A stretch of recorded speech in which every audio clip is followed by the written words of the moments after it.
လောကမှာကံမကောင်းဘူးဆိုရင်ကံကောင်းအောင်ကဘာလုပ်ရလဲမကောင်းတဲ့ကံတွေ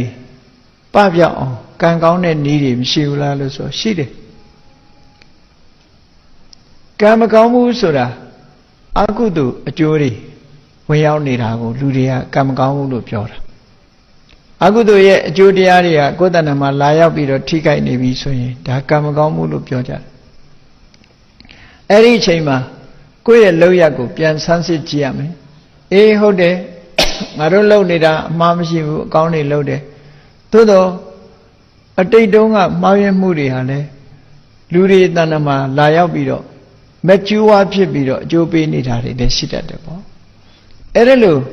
အဟောင်းတွေကထပြီးတော့ဖြစ်ပေါ်လာတာမျိုးတွေရောမရှိနိုင်ဘူးလားဆိုရှိနိုင်တယ်အဲ့ဒါလို့ရှိလာလို့ရှိရင်ဘာနဲ့အကာအကွယ်လုပ်ပြီးတော့ဘာလုပ်ရမလဲလို့